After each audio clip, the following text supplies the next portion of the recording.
మా పాపకి attention span చాలా తక్కువ అనండి, లేదా మా బాబు హైపర్ యాక్టివ్గా ఉన్నాడు అనండి.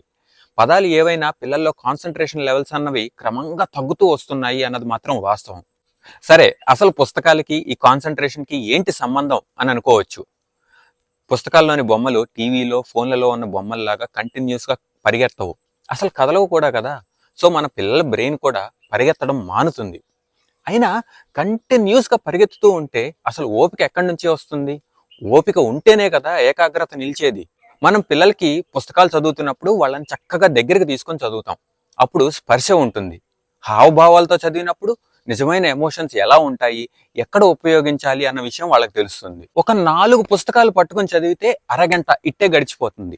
ఆ అరగంట పాటు వాళ్ళు కదలకుండా ఒకే దగ్గర కూర్చుని మనసంతా అమ్మా నాన్న గొంతు మీదే ఫోకస్డ్గా ఉంచుతూ ఎన్నో కొత్త కొత్త పదాలు వాళ్ళ మెదడులో రాసుకుంటూ ప్రేమని పొందుతూ ఎంజాయ్ చేస్తూ ఏకాగ్రతతో ఉండడం అన్న విషయాన్ని సబ్కాన్షియస్గా నేర్చేసుకుంటారు. కాదు కాదు, మీరే నేర్పిస్తారు. సో ఎంత త్వరగా వీలైతే అంత త్వరగా పిల్లలకి పుస్తకాలు చదవడం మొదలు పెట్టండి. ఈ పై పుస్తకాల గురించి క్యాప్షన్స్లో వివరంగా రాశాను, చూడండి.